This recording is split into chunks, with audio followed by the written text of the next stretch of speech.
خبرهای جهان و تاجیکستان از برنامه تحلیلی و خبری اخبار آزادی پیشنهادی شما می‌گردد.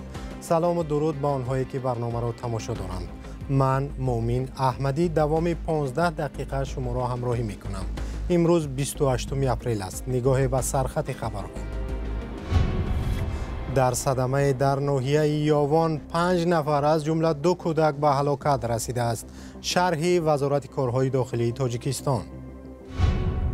کارشناسان باور دارند که در چند سال آینده سهم مهاجران کاری در رشد اقتصادی تاجیکستان همانا بزرگ باقی میماند. به خارج کشور با مهاجرت می روند و البته برای خانواده های خود پول می فرستند و این البته محرک اساسی اقتصاد تاجیکستان است. امامعلی رحمان پرزیدنت تاجیکستان در رابطه با مرگ 10 نفر در بندر عباس به مردم ایران همدردی کرد. اما شروع میکنیم از صدمه مرگبار در ناحیه یاوان که روز 25 اپریل سبب هلاکت 5 نفر و از جمله 2 کودک شده است.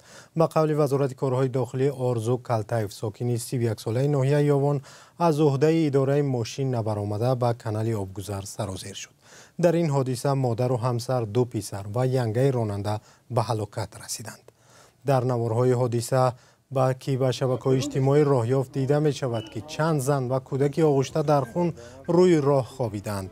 در یک هفته اخیر این صدمه یا تصادف دوم مدهش در راههای ولایت ختلان است. روز 24 اپریل در کنار شهر کلاب 3 ماشین با هم برخورده محیدین عالیمفی 30 ساله و امیرجان دولتوی 29 ساله با آسیب‌های شدید در شعبه احیا بستری گشتند. در نواری دوربین‌های سر راه دیده می شود که یک ماشین با سرعت بلند به سمت مقابل راه برآمده با ماشین تنگم و یک اوپل برخورده است. طبق حساب‌های رسمی هر روز در راه‌های تاجیکستان از 2 تا 3 نفر در صدمه‌ها هلاک و یا از 3 تا 5 کس معیوب می شوند. رعایت نکردن قاعده های راه، حرکت با سرعت بلند و ماشین های کهنه و راه های ناهموار از سبب های مرگ و میر زیاد در راه ها نام بر می گردد. مرکز اسماعیلیه در شهر دوشنبه در نامه بر رادیو آزادی گزارش ها را از مانع گذاری مقامات تاجیکستان به سوگواری از درگذشت آقاخان 4 رهبر پیشین اسماعیلی ها و به تخت نشستن امام نو رد کرده است.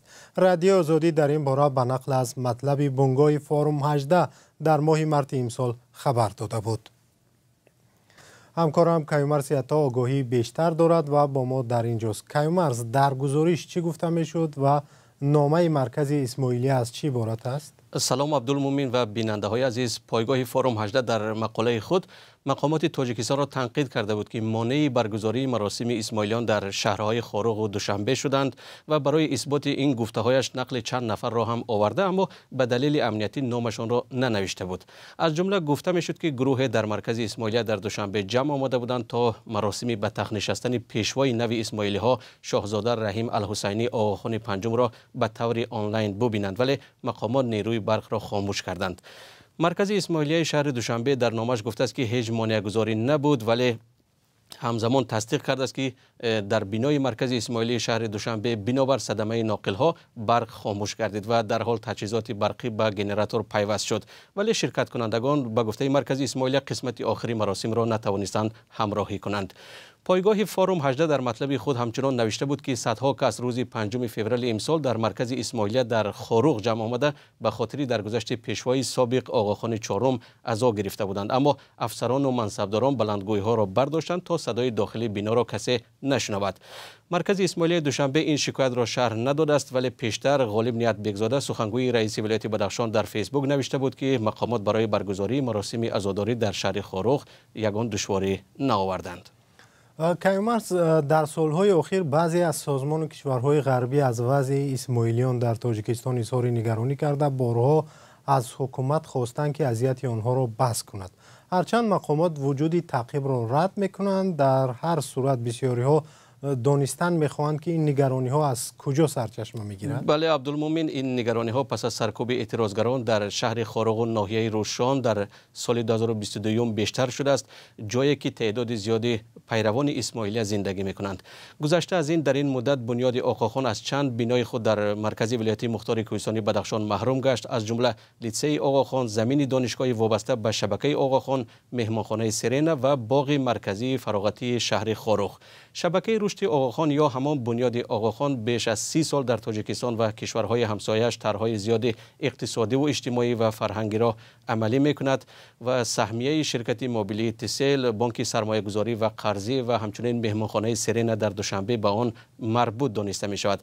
ولی بنا به گزارش‌ها حکومت تاجیکستان مهلت سازشنامه را با شبکه رشد آقاخان که در آخر ماه اکتبر سال 2024 به پایان رسیده است دراز نکرد و این به معنای محروم شدن این شبکه از مقام یا همان استاتوس دیپلماتی در تاجیکستان است. سپاس از همکارم کیومرث عطا که درباره پاسخ مرکز اسماعیلیه در دوشنبه و مانع‌گذاری ها در عبادت و مراسم های اسماعیلیان تاجیکستان صحبت کرد. سازمان های بین المللی مالی پیش بینی میکنند که سالهای آینده سرعت رشد اقتصادی تاجیکستان سست‌تر خواهد شد. مقامداران تاجیک به این خلاصه زیاد موافق نیستند و اصرار می‌ورزند که این نتیجه گیری کامل نیست. در این رابطه کارشناسان مستقل میگویند که اقتصاد تاجیکستان به وضع اقتصاد جهانی و بخصوص صادرات نیروی کاری به خارج کشور وابسته است. موضوع را همکارم علیشیر ظریفی و امیر عیسایف پیگیری کردند. بانک آسیایی رشد پیش بینی کرده است که رشد اقتصادی تاجیکستان در سال آینده از 7.4% فعلی به 6.8% پایین خواهد آمد. این در حالی است که رشد اقتصادی کشور در سال گذشته رسما 8.4% گفته میشد. وزارت رشد اقتصادی تاجیکستان به ارزیابی بانک راضی نیست و میگوید رشد اقتصاد در 2 سال آینده از 8% کم نخواهد بود. تشکیلات‌های بین‌المللی مالیوی همون اندیکاتورهای اساسی که در اساسی اندیکاتورهای هستند که همون را به نوبت میگیرند. مثال سالهای گذشته را نگاه میکنند، تندنسی سالهای گذشته و در وابسته به این حجم مجموع محصولات صنعتی، مجموع محصولات کشاورزی، اندیکاتورهای اساسی که اینها حجما بزرگ هستند. اندیکاتورهایی که مثال وای خورد دارند به نوبت نمیگیرند و یعنی در وایشون به نوبت نمیگیرند. به همین خاطر کمی سرعت رشد اقتصاد در کشورها از جانب تشکیلات‌های بین‌المللی مالیوی کمی پست‌تر می‌شود. سبب کاهش احتمالی را بانک آسیایی رشد به کم شدن انتقال مبلغ‌ها بستگی می‌دهد. روزنامه‌نگار و کارشناس اقتصادی عبدالله اشرف بر این است که واقعاً حالا اقتصاد تاجیکستان و منطقه در رو بروی نامعینی‌های عمیق قرار دارند. حالا طور می‌بینیم یک جنگ شدیدی گمرکی، جنگ تجارتی و آن را نام می‌برند میان دو اقتصادی عظیم دنیا آمریکا و چین جریان دارد که احتمال به سرعت رشد تمام اقتصادهای کشورهای دنیا میتواند تاثیر رساند، از جمله تاجیکستان. سرچشمه و یا محرک اساسی اقتصادی تاجیکستان در سالهای گذشته و چند سال آینده باز هم افزایشی با سرعت اهالی در تاجیکستان باقی میماند. هر سال شماره بیشتری جوانان قابل کار وارد بازار مهنت میشوند، هرچند بسیاری آنها در خود تاجیکستان کار نیابند هم به خارج کشور به مهاجرت میروند و البته برای خانواده های خود پول میفرستند و این البته محرک اساسی اقتصادی تاجیکستان است و احتمال تا 10 ساله دیگر هم این همچنان باقی میماند. با حساب‌های گوناگون انتقال پول مهاجران به تاجیکستان در سال گذشته با وجود سختی‌هایی که مهاجران تاجیک در روسیه به سر بردند، قریب نیم مجموع محصولات داخلی کشور را تشکیل داده است. این در حالی است که نهادهای اقتصادی تاجیکستان نه همیشه سهم پول مهاجران را در رشد اقتصاد اعتراف می‌کنند و حتی از گفتن آمار آن خودداری می‌ورزند. از نگاه متخصصان وزارت رشد اقتصاد، استحصال مجموع محصولات صنعتی و کشاورزی، گردش سودا، مسافرکشانی، خدمت‌رسانی‌های پولاکی از منبع‌های اساسی رشد اقتصاد به حساب می‌روند. در دورنامه این نهاد حجم محصولات صنعتی برای سال 2025 بیشتر از 71 میلیارد و کشاورزی زیاده از 75 میلیارد سومانی ارزیابی شده است. معلوم نیست این دورنامه چگونه عملی می شود و تا کجا در بهبودی زندگی مردم می تواند تاثیر گذارد. ولی به گفته اقتصادشناسان یک چیز روشن است که اقتصاد تاجیکستان پایبند بازار خارجی است و اکثر مال و محصولات نیاز مردم وارداتی بوده. هر تغییر در بیرون می تواند تاثیر جدی بر رشد اقتصاد تاجیکستان داشته باشد.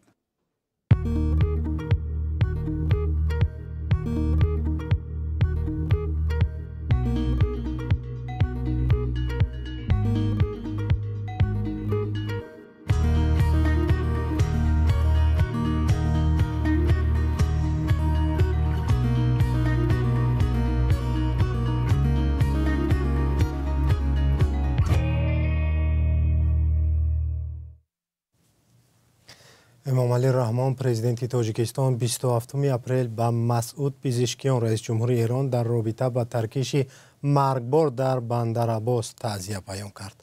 ترکیش در بندر شهید رجایی یا بندر عباس به حد سخت بوده است که در آن 10 نفر کشته و صدها نفر زخمی شدند.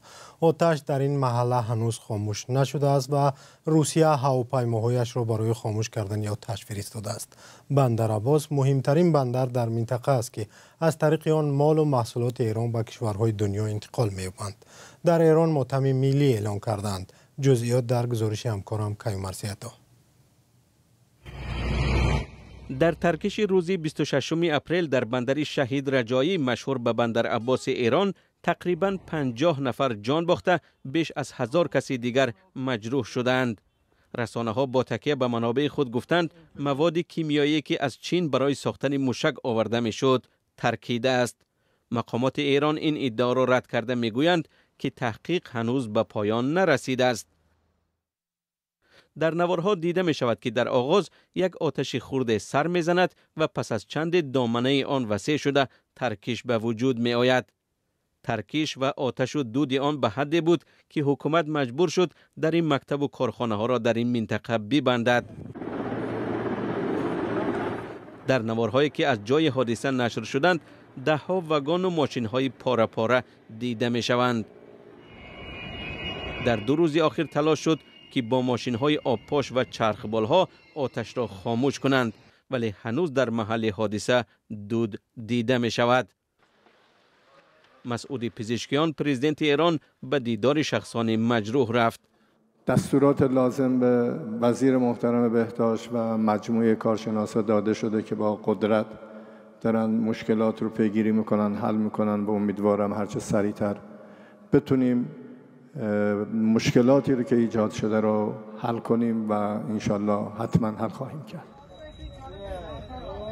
مقامات ایران میگویند که از 1000 شخص مجروح حدود 200 نفر در بیمارستان بستری هستند. بندر عباس در خلیج فارس از مهمترین پایگاه‌های انتقال مال و محصولات در منطقه است. از طریق این بندر مال و محصولات ایران به کشورهای دیگر دنیا و از آن طرف به ایران انتقال می‌یابد. حالا کار این بندر قطع شده است و معلوم نیست که کی از سر گرفته می شود.